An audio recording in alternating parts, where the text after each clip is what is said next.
बोलेंगे आंटी वैसे तो ना जब भावना होती है ना इंसान की अपने गुरु के प्रति, परमात्मा के प्रति, आपके आपके अंदर का जो भाव है ना वो कभी गलत नहीं हो सकता, क्योंकि वो शुद्ध होता है, एकदम प्योर होता है।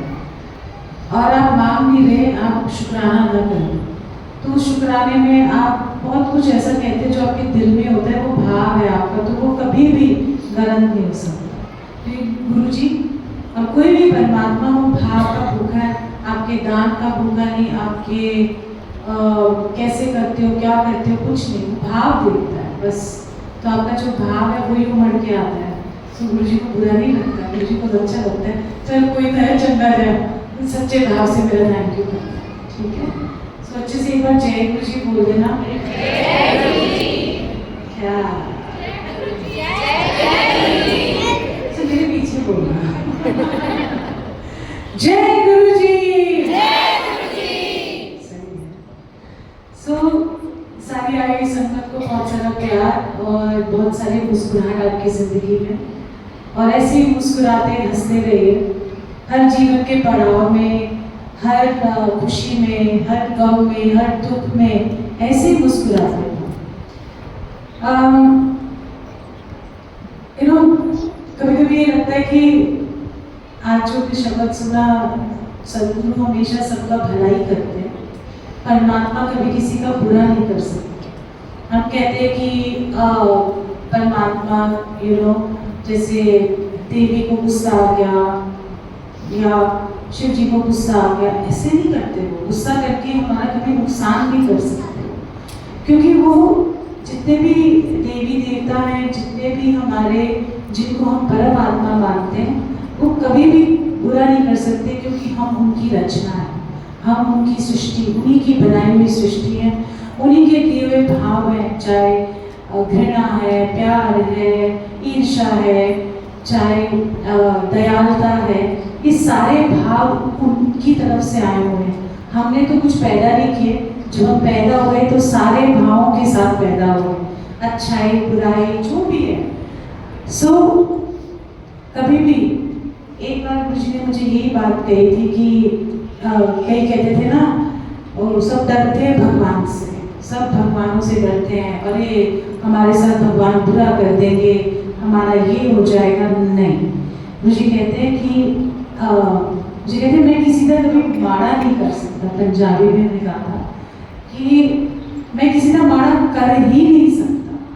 सो मैं कभी किसी का बुरा कर ही नहीं सकता, क्योंकि जो गुरु मेरे लिए वो परमात्मा, गुरु और जितने भी हमारे देवी देवता परमात्मा है ब्रह्मांड के अंदर, वो कभी बुरा नहीं कर सकते, क्योंकि वो प्यार की मूर्त है। और प्यार की जो सच्ची मूर्त होते हैं, और जो प्यार की जिसको कहते हैं ना, अगर वही बुरा करने लगे तो फिर परमात्मा तो नहीं हुए। तो इसीलिए डरते नहीं है, अपने कर्मों से डरो, बट अपने गुरु परमात्मा को प्यार करो। सबसे पहला कदम, सॉरी मैं थोड़ा सा ये बोलूँगी, हम मंदिर भी आते हैं, हम सत्संग में भी आते हैं, हम हर जगह जाते हैं, फिर हम जाते हैं कि एक रूटीन बन जाता है हमारा, वो नहीं करना चाहिए। जब भी जाओ, जब भी गुरु के पास जाओ, कभी भी यहाँ मंदिर में भी जो भी आते हैं यहाँ पर, तो भाव के साथ आओ, कि वो ऐसा भाव होना चाहिए कि परमात्मा भी बोले कि आज तो आई नहीं, आज मैं तेरी वेट कर रहा था, आज तो आई नहीं मेरे साथ कोई बात करने। ये भाव आना चाहिए आपके अंदर, तो परमात्मा भी पूछे कि हाँ आज नहीं आए, आज क्या हो गया। तो वो भाव लेके आओ कि परमात्मा भी पूछे कि क्या बातें आज आई, है ना। बात वो है, बात ये नहीं कि आके आपने प्रसाद लिया जबरदस्ती का, कि रोज एक रूटीन है हमारा, हमको जाना ही जाना है। नहीं, रूटीन में करोगे तो फिर लाइफ भी ऐसी रूटीन में जाएगी। फटाफट पाठ, आजकल तो वैसे भी जल्दी का पाठ कर दो जी, जल्दी के काम कर दो जी, फटाफट हो जाए। एक मैं आपको 51,000 चढ़ा दूंगा, परमात्मा मेरा ना ये वाला काम करके मैं 51,000 चढ़ा दूंगा। ऐसे कोई लेन देन थोड़ी ना होता है, परमात्मा के साथ लेन देन नहीं होता।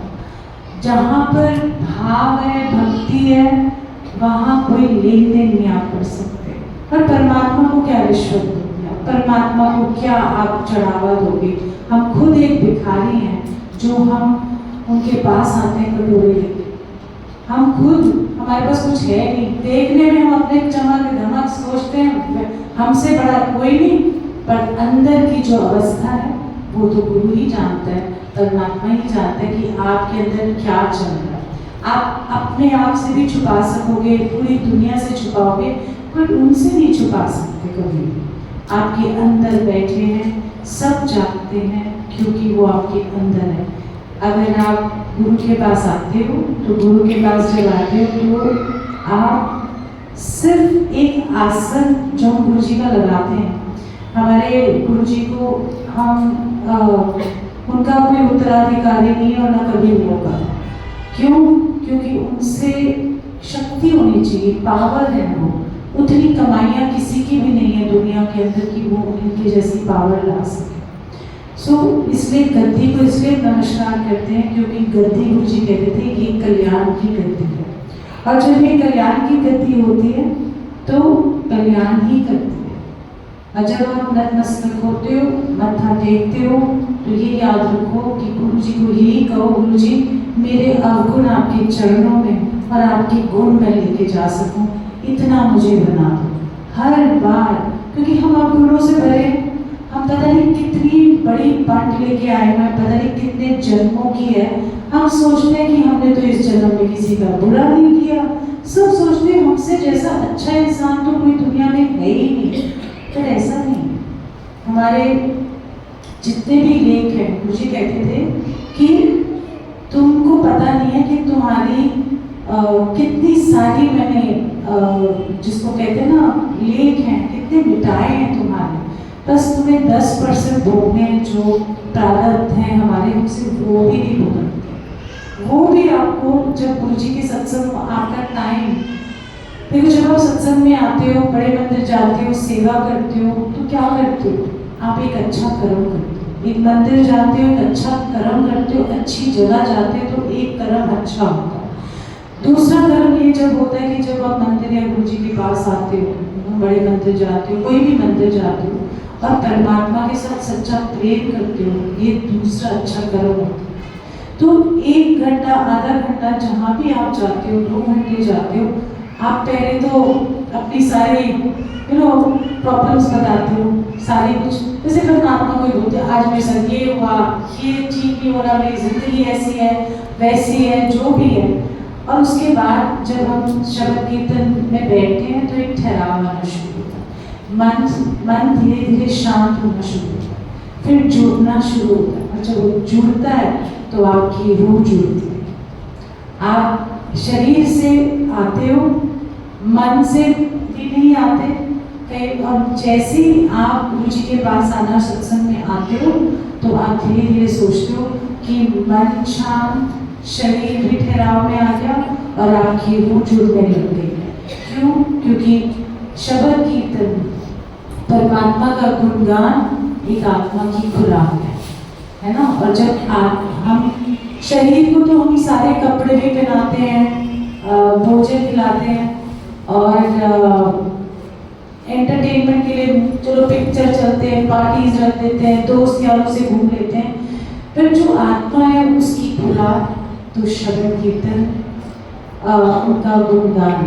तो आत्मा भी तो कुछ चाहती है कि वो उसके लिए भी तो कोई हमारा भोजन होना चाहिए, तो यही भोजन। आप जो यहाँ बैठे हो ना शांति से, ठहराव से, आपको बुलाया गया और गुरु जी ने बुलाया आपको और आप आए हो, तो इसका रस आप एक बार जिंदगी में रस लेके तो देखो परमात्मा का। एक बार सारी चीजें छोड़ के, सब बैर द्वेष जितना भी कुछ है ना, कभी एक बार छोड़ दो और एक पल की भक्ति जिसको हम कहते हैं, एक पल उनके नाम करके तो देखो आपको कितना रस आएगा। और हम ऐसे ही गुरु जी के पास आते, हम ऐसे ही गुरु जी के दीवाने नहीं हैं, मैं हमेशा ये कहती हूँ, एक कृष्ण भक्त होते हैं जो कृष्ण के दीवाने होते हैं और एक गुरु जी के दीवाने हम गुरु जी वाले संगत हैं, ठीक है। सो टूट के प्यार में, वो द्वापर युग में थे, अभी कलयुग में है। सो हम वो फील करते हैं कि कैसा प्यार होता होगा, है ना, कैसा ये इश्क होता होगा, कैसी ये प्रीत है परमात्मा के साथ। सो इसलिए हमारा जन्म सफल हो गया। कोई कहता है कलयुग है, मैं कहती हूँ कलयुग है। मैं तो बहुत खुश हूँ कि मेरा जन्म हुआ और इस जन्म में मेरे को मेरा गुरु मिला, मेरा सब कुछ मिला मुझे। सो ऐसे ही आप आते रहोगे, धीरे धीरे आप पाओगे कि रस आने लगे। हम क्यों भागते हैं, हमें कहीं और रस आता ही नहीं, हमें कहीं जाने का मन ही नहीं करता। हमारे को बस ये लगता है कि बस वो रस आ गया, वो ऐसा रस है कि जो बयान नहीं किया जा सकता। और उसका जब आपको एक, जिसको कहते हैं ना, आदत सी पड़ जाती है ना, तो आप हर सत्संग में ना, वो चाहे वो 2 घंटे में आपको शायद वो एक पल का रस मिल जाए, चाहे वो आपको वो 10 मिनट का रस मिल जाए, तो उस रस को लेके आपका जो नेक्स्ट सत्संग है तब तक वो रस चलता है। और जब वो रस चलता है तो आपको लगता है कि जीवन में जितने भी उतार चढ़ाव है, जितने भी आपकी जिंदगी में अच्छे बुरे दिन, तो जैसे कर्म होते हैं, जो भी हो, मुझे नहीं पता कर्म शर्म जो भी होते हैं, बट आपको हिम्मत मिलती है, आपको लगता है कि कोई है हमारे साथ है, क्योंकि आपने वो रस चखा। और जब आपने वो रस चखा, रस चखने का मतलब है परमात्मा का मिलना, परमात्मा का मिलना ही रस आना। तो और इतने अच्छे हमारे गुरु जी, दयालु गुरु जी है कि हर एक संगत को महसूस करवाते हैं। हम बोले कि हम तो भगवान से या गुरु जी से बहुत जुड़े हैं। मैं सारे भगवान के लिए भी कह रही हूँ, वो भी बैठे हैं, आज वो भी सुन रहे हैं, उनको भी मजा आ रहा है। मेरे बेचारे के बाड़ी बंद हो जाते 12 बजे, वो कहते कोई आता ही नहीं, हम 3 घंटे बोर हो जाते, क्योंकि परमात्मा कभी सोते नहीं। परमात्मा सो गए तो धरती में प्रलय आ जाए, ठीक है। सो परमात्मा सोते नहीं है। वो जो पंडित जी हैं, उनको भी तो आराम करने का टाइम मिलना चाहिए ना, तो 2-3 घंटे। सो परमात्मा कभी नहीं सोते। सो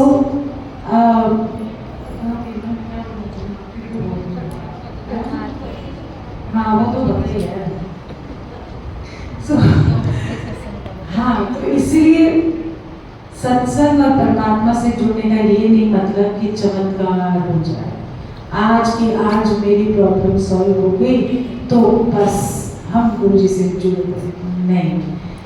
सबसे बड़ी चीज़ है, आप गुरु से या भगवान से जुड़ नहीं सकते जब तक वो कनेक्शन नहीं बनाएंगे, वो आपके साथ जुड़ने का प्रयास करें। वो करें तो हम जुड़ेंगे, नहीं तो हम आएंगे, हम तो जुड़ गए, बस गुरु जी बड़े अच्छे लग रहे हैं, गुरु जी की डेकोरेशन अच्छी है, गुरु जी बड़े सुंदर है, गुरु जी को देखो कैसे है, और पर वो सिर्फ आप सोचते हो। और थोड़ी सी कोई दिक्कत है, पता नहीं गुरु जी है या नहीं, सीधा बोल देते हो कि गुरु जी है या नहीं है। किसी और से भी पूछोगे, अच्छा यार उसके साथ तो अच्छा हो गया, तो मेरा तो अच्छा हुआ नहीं। बट आप ये याद रखो कि वो जोड़ते हैं, उनके जुड़ने से हम जुड़े हैं, नहीं तो हम कब के इधर उधर टकरे मारते हुए भटकते रहते। सो उन्होंने हमारी बात थामी हुई है, इसलिए आज हम यहाँ आए हुए हैं, आज हम उनसे जुड़े हुए हैं। आप लाख कोशिश कर लो, कुछ भी कर लो, जब तक वो रस नहीं बरसाएंगे आपको अंदर से, नहीं जुड़ेंगे, हम जुड़ नहीं पाएंगे। सो हल्के में नहीं लेना चाहिए, यही एक जीवन है। अगला जन्म किसने देखा, पिछला जन्म किसने देखा, आज जो है, जो सामने है, वो ही सच है ना। सबका सत्कार, जिसके साथ भी आपको लगन है, उसके साथ पूरी लगन, पूरा प्यार करो। फायदा नहीं, आप हर जन्म में आते हो, हर जन्म में हम भी आए होंगे, फिर भी भटकते भुटकते। मुझे लगता है कि इस टाइम पे जब गुरु जी आए, किसी ने उनको पहचाना नहीं। जैसे कृष्ण भगवान को भी किसी ने नहीं पहचाना, रामचंद्र जी को भी किसी ने नहीं पहचाना जब वो आए थे। क्यों? क्योंकि सब सोचते हैं हमारे जैसा नॉर्मल है, वही है। कृष्ण भगवान को तो किसी ने माना ही नहीं, थोड़े से जने जो जानते थे, जिनको उन्होंने अपना रूप दिखाया वही मानते थे ना। ये तो बाद में जाके कृष्ण भगवान की इतनी लीला और इतना प्यार हो रहा सबके अंदर। ऐसे ही रामचंद्र जी को नॉर्मल राजा मानते थे, सिर्फ कुछ गिने चुने लोग होते थे जिनको उनकी परमात्मा की वो अवतार है, वो आए हैं, ये पता होता है। इसी तरह जब भी कोई आता है उस देखो कि गुरु जी के जाने के बाद जब हम गुरु जी से मिले थे तो इतनी थोड़ी सी संगत होती थी, मतलब थी बहुत, पर ये तो बाढ़ आई हुई है जैसे ना गुरु जी की संगत की, तब नहीं थी, तब आते थे। पर उसके बाद अब जो मैं देखती हूँ कि गुरु जी के चोला छोड़ने के बाद इतनी संगत का भला कल्याण, गुरु जी पकड़ पकड़ के बुलाए, तू भी आ जा, तू भी आ जा। क्यों? क्योंकि वो भला करना चाहते हैं, क्योंकि वो आपको ब्लेस करना चाहते हैं, क्योंकि वो आपको कीचड़ से निकालना चाहते हैं, इसीलिए वो आए इस धरती पे। नहीं तो उनको क्या आने की जरूरत है? सारे अपना बैठ के आराम से अपने अपने लोगों में बैठे हुए हैं। ये मैंने कहा डोंट वरी, धरती भी बड़ी अच्छी है गुरु जी, कि देखो धरती में आपने इतने अच्छे अच्छे इंसान बनाए और अच्छे अच्छे लोग बनाए। सो एक सत्संग सुनाती हूँ कि गुरु जी आपकी मन की बात सुनते हैं, उनको सब पता होता है कि आपके मन में क्या चल रहा है, क्या नहीं चल रहा। और अच्छी हंसी वाली सुनाती हूँ, सीरियस मत होना, ठीक है? थोड़ा मुस्कुरा देगा, पहले मुस्कुरा देगा, थोड़े सीरियस हो गए, पता नहीं कौन से दिल में दिमाग में लेके बैठे हो। है कितने बड़े कर्म। क्या अगर हम अपने कर्मों के तरफ देखते, पिछला जन्म अगर हमें आभास होता उस कर्मों का, तो शायद हम नजरें झुका के ही चलते समझो, शायद हम अपने आप से भी नजर नहीं मिला सकते, हमारी कर्म ऐसे। पर गुरु ने हमको आज कॉन्फिडेंस दिया। एनीवे, मैं आपको बड़ा अच्छा सा सत्संग सुनाती हूँ कि गुरु जी आपकी दिल की बात और दिल की गहराइयों की बात जानते हैं। हम सोचते हैं कि क्या पता भगवान सुनता है कि नहीं सुनता, यू नो, बट सुनते हैं। दो छोटी छोटी चीज़ें सुनाती हूँ कि चलो मेरे बर्थडे वाले सत्संग सुना देती हूँ। बर्थडे तो बेचारा चला गया कब का, बट उसमें एक भाव है कि मेरा बर्थडे होता है 14 फरवरी, वैलेंटाइंस डे वाले दिन। भगवान ने भी धक्का दे दिया, जा जा। सो तो मैं 12 तारीख को गुरु जी के पास गई, और जब गुरु जी आसन पे बैठते थे ना, तो वो अपने चोले में बैठते थे ऐसे रोब्स में, सबको लगता था ये अमीरों के गुरु हैं, क्योंकि कपड़े गुरु जी कहते थे तुम ही तो मेरे लिए बना के लाते हो, मैंने वो अपने आप से तो नहीं बनाते थे। कोई संगत है, जैसे मेरा मन किया कि आज गुरु जी को मैं चोला बना के लेके जाऊँ और मैं उनके लिए ले गई, ऐसे ही गुरु जी को हम सजाते थे, मेरा संगत है। और प्लीज बात ना करें। और एनीवे, सो 12 तारीख, और फिर ना ऐसे गुरु जी नीचे बैठे थे, पैंट शर्ट में भी बैठते थे, तो पैंट शर्ट में बैठे हुए थे, तो मैंने भी रात को पूछ लिया, संडे का दिन था और मेरा बर्थडे ट्यूसडे को था। सो मैं कहा गुरु जी आप आओगे दर्शन देने? कहते हाँ हाँ मैं आऊँगा। मैं तो इतनी खुश, मैं 14 तारीख सुबह आई, मैं तो फ़ोन, तो कोई बर्थडे विश करा था, मैं तो विश भी नहीं किसी के लिए। क्यों? क्योंकि मुझे लगा 7 बजे मैं उठी, फटाफट नहाई, अपना सूट पहना, नहीं तो नॉर्मली नाइट सूट में होते हैं ना, आप पजामे टी शर्ट में घूम रहे होते हैं घर में, तो मैंने फटाफट सूट पहना, जैसे नॉर्मली मैं जब गुरु जी के पास जाती थी सूट पहन के बिंदी लगा के, तो मैं वैसे ही सुबह सुबह 7 बजे नहा धो के तैयार हो के और वेट कर रही थी कि पता नहीं कब आ जाए गुरु जी। वो कह रहे आऊँगा, टाइम तो बताया ही नहीं उन्होंने मुझे। और मैं भी हर हाट पे लगे, क्योंकि मेरा 2nd फ्लोर पे घर था, तो मैं नीचे जा मतलब झाँक के देखूँ पता नहीं कोई कार आई है, मैं तो वहीं पर ही ना आसपास ही मंडराती रही, और कोई कार आती, गुरु जी नहीं आए। ऐसे दोपहर को मेरी फ्रेंड्स, स्कूल के बच्चे की जो मदर्स होती है ना, माएँ, वही आपकी फ्रेंड्स बन जाती हैं, तो वो आई पहली बार मेरे घर, तो वो कहती हैं कि आज तेरा बर्थडे तो विश करने हैं। और मैं मन में सोचूं यार गुरु जी कभी भी आएंगे, ये क्यों आगे मुझे विश करने। एंड वो मुझे एनीवे आई है, तो बैठना ही था तो मैं उनको गुरु जी की बात बता रही थी, गुरु जी ऐसे हैं, तुम भी मेरे साथ चलना। और सारा टाइम गुरु जी की बातें करती रही, उनको गुरु जी के बारे में बताती रही। बोली कि रब धरती पे आए हैं, पता है, और बड़ी खूबसूरत रब है, और ये वो बड़ी अच्छी खुशबू आती है, बड़ा ये होता है, सारी चीज़ें। और जब मैं बोलती थी तो मेरे हाथों में से ना खुशबू आ रही थी गुरु जी की। तो मैंने सोचा मेरा वहम है या पता नहीं क्या है, मैं तो वो कपड़े धोने वाले साबुन से जाके ना अपने हाथ भी धो के और परफ्यूम सोप से भी नहीं, मतलब जो आपका हैंड वॉश होता है। फिर मैं गुरु जी की बातें करूँ, फिर हाथों में से खुशबू आई। फिर मैंने बोला पंखा नहीं लेते, जो है चलने दो। फिर वो शाम कहती हम शाम को ना अपने हस्बैंड्स के साथ आएंगे। मैंने कहा गुरु जी कब आ जाए, क्योंकि जब वो आएंगे तो फिर उनको ड्रिंक्स भी देनी है, नॉन वेज भी खिलाना पड़ेगा, सब कुछ करना पड़ेगा मुझे। मैं कहा गुरु जी आएंगे फिर क्या करूँ। एनीवे उनके शाम को मेरे हस्बैंड भी आए, केक वेक काटा, आधा ध्यान मेरा नीचे भी कोई गाड़ी रुकी है भागती। वो कहते हुआ क्या है, मैं कहा पता नहीं गुरु जी ना आ जाए। तो उनको समझ में नहीं आया कि गुरु जी के लिए क्यों क्रेजी है, पागल है कि गुरु जी आ गए। रात के 12 बज गए और गुरु जी नहीं आए, और सब चले गए, पर्दे भी खत्म हो गया है। तो मैंने बैल्कनी में खड़े होकर रो पड़ी, मुझे रोना आ गया बहुत, क्योंकि 7 बजे से खड़े पैर मैं गुरु जी की वेट कर रही थी। और मैंने कहा गुरु जी आ जाते, मेरा बड़ा दिल दुखा है, सुबह से लगी हुई हूँ, कब आए, कुछ खाने का क्या खाएंगे, डाइट को पिएंगे। कभी नमकीन रखती थी क्योंकि गुरु जी मीठा कम खाते थे। पता नहीं दिमाग ऐसे क्या करना है, उसी में उलझा गया। और मैंने बोला गुरु जी आज मैं रूठ गई, आपने मेरा बहुत दिल दुखाया। और फिर मैंने बोला कि अच्छा मैं रूठ गई हूँ, अब आप मुझे मनाओगे तो मानोगे, नहीं तो मैं नहीं मानती। बात खत्म हो गई। नेक्स्ट डे मुझे मैसेज आया कि गुरु जी आना चाहते थे, पर उनको दांत में बहुत ज़्यादा दर्द हो गया, तो इमरजेंसी उनको दांतों का ट्रीटमेंट कराने जाना था। तो मैंने बोला था ओलिया को फ़ोन करके बोल दे। गुरु जी ने कभी मुझे आंटी नहीं बोला था। सो मुझे भी पसंद है मुझे आंटी बोले। सो गुरु ने मुझे कभी आंटी नहीं बोला। थैंक यू गुरु जी नहीं बोला। I don't like that word. So anyway,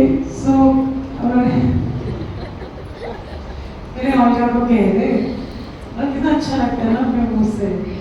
तो कह रहे कि मैं नहीं आ पाया क्योंकि मेरे दांत में दर्द था। तो 11 बज गए थे, तो उन सेवादार ने मुझे मैसेज भी किया। तो मैं कहा मैं भी उनको लामा दे के बैठी, बोल देते फ़ोन कर देते, मैं तो जान ही नहीं थी। कहते रात थी थी, तो मैंने बोला नहीं, मैंने कहा लामा दे दी। एनीवे हो गई बात खत्म। फिर मैंने गुरु जी को सॉरी बोला, मैंने कहा गुरु जी सॉरी, एवी मैंने आपको बोल दिया कि मैं रूठ गई, आप मेरा दिल दुखाया, सॉरी। एंड थर्सडे को जो फ्रेंड्स मेरे घर आई थी, मैं उन सबको गुरु जी के पास लेके गई। जब उनके पास लेके गई तो मत्था टेका। फिर मैंने कहा गुरु जी ये मेरी फ्रेंड्स हैं, हालांकि फ्रेंड्स बने भी नहीं थे, बट ये तो वैसे ही बोल देते हैं। मैं कहा गुरु जी के फ्रेंड्स, हाँ बर्थडे वाले दिन मतलब जिनके साथ तो मेरी चुगलियाँ कर रही थी। मैंने कहा मुझे मैं चुगली नहीं कर रही थी, उनकी बात कर रही थी। वो एक ही बात है, तो बहुत चुगली करती है। मैंने कहा चलो आपकी चुगली से, और बिठाया, उनको बोला चलो बैठो, आया करो, बस इतना उन्होंने उनको बोला बड़े प्यार से। बैठ गए। थोड़ी देर बाद लंगर लगने से पहले मुझे बोलते इधर आ गए, चरणों में बिठाया और चरण दबाने के लिए बोले। फिर मैंने भी उनका चरण अपनी गोदी में रखा और बोले पैर से हाय, वो चरण दबाती रही। तो पैर तो सॉक्स पहनी थी, बट वैसे बड़े मुझे मस्क्यूलर थे जैसे। सो घोड़े भी बहुत, थोड़ा सा उनके ऊपर उड़ जाता था तो घोड़े से नजर आते थे। फटाक से ऐसे करके अपना लुंगी नीचे कर लेते थे। प्यार का भार। सो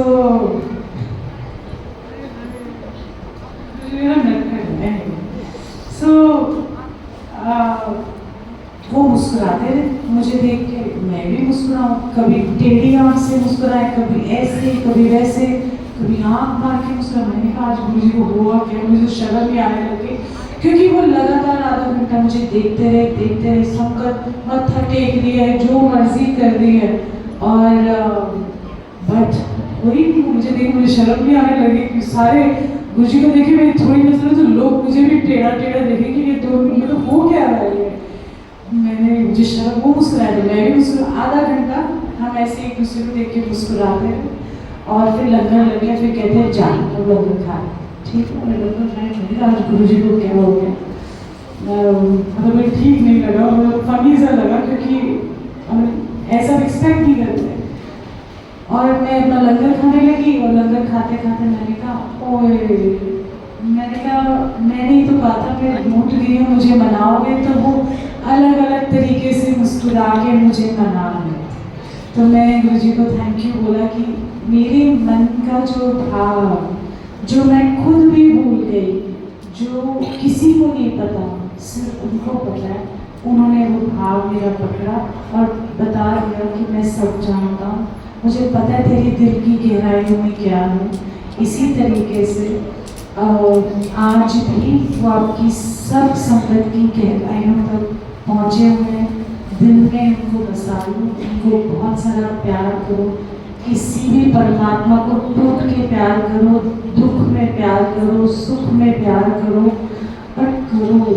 यही जन्म है आपके पास और कोई जन्म का पता नहीं है, बट ये जन्म में प्यार कर लो, फिर क्या जिंदगी मिले ना मिले, है ना। तो ऐसा बनो कि गुरु आपको आगे पूछे आ जाए। बड़े दिनों में तो गप्पे मारने भी आए मेरे साथ, और गुरु से मांगो नहीं, उनको अपने दिल की बात कह दो, जरूर करो।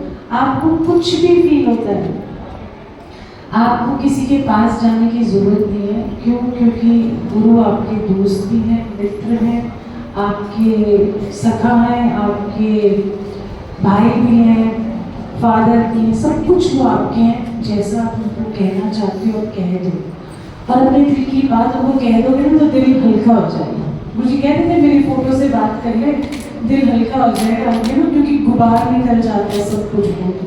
चाहे आपको किसी के लिए घृणा आ रही हो तो बोल दो गुरुजी कि मुझे इससे बड़ी जेलसी हो रही है आज। एटलीस्ट वो जेलसी तो निकल जाएगी आपके अंदर से, तो वो गुरु चरणों में जाएगी। और जब वो गुरु चरणों में आपकी वो भाव जाएगा, जो नेगेटिव भाव है, तो आपके अंदर सफाई होगी और पॉजिटिविटी आएगी। सो अच्छे से लंगर खाना, ठीक है। और लंगर आपकी दवाई है। हमें नहीं पता हमारे बॉडी में क्या चल रहा होता है, और जिस भाव से लंगर खाओगे कि मैं आज ये मानसिक और आपके जो तन का और मन का जो रोग है ये उसकी दवाई है। सो बहुत प्यार से आज आप खाओ लंगर। पंडित जी को भी तो लंगर दो। पंडित जी आपको भी लंगर खाओ। अभी बात आप पहले बाहर जाएंगे नहीं खाओ। सो प्रेम रखो, परमात्मा से प्यार करो खूब सारा, है ना। और इसी तरह से गुरुजी से कोशिश करो, गुरुजी हम तो जुड़ने की कोशिश करें, आप वो जो हमें जोड़ सकते। भाव रखो, आप भोग नहीं लगा सकते, मत लगाओ, प्रेम का भोग लगा दो, अपना अपने आप को समर्पण का भोग लगा दो, उससे बड़ा भोग क्या हो। सो थैंक यू गुरुजी कि सारों को आज सारे ब्लेस होके जाएं। और हम तो यही कहते हैं कि सबके अंदर एक प्यार का भाव है, और एक दूसरे के साथ कोई घृणा ना रखे, प्यार रखे, और एक संगत दूसरी संगत का इज्जत मान करे। जब तक आप एक दूसरे का इज्जत मान नहीं करेंगे तो परमात्मा आपके दिल में भी नहीं उतरेगा। पहले जो धरती पे लोग हैं उनका सम्मान करना सीखो, प्यार करना सीखो, दया का भाव लाओ, तब जाके वहाँ पर सफाई होगी और दिल खुल जाएगा। सो अपना दिल खोलो, है ना, और प्यार करो परमात्मा से, गुरु से प्यार करो। पहले तो यही है, इनको परमात्मा बोलो, गुरु बोल दो, कुछ भी बोल दो, है ना। सो जय गुरु जी। एंड बहुत सारा प्यार आप सबको, और बहुत सारी मुस्कुराहट आपकी जिंदगी में। हर जीवन के पड़ाव में ऐसे मुस्कुराते रहो तो गुरु जी भी बड़ा खुश होंगे। ये अच्छा है, ये अच्छा है। देख किसी को कितनी तकलीफ है, मैंने मुस्कुरा रहा है, वाह वाह, फिर मुझे कहेंगे वाह मजा आ गया, मुझे की तो शाबाशी देनी है ना। तो हम उनको रिझाएंगे, हम उनको रिझाने की कोशिश करेंगे, फिर वो हमको रिझाएंगे। सो बहुत सारा प्यार सारी सेवा और गाने लगा देते हैं अच्छे से, ठीक है। इतना ही डोज काफी है जितना है, ठीक है। सो जय गुरु जी।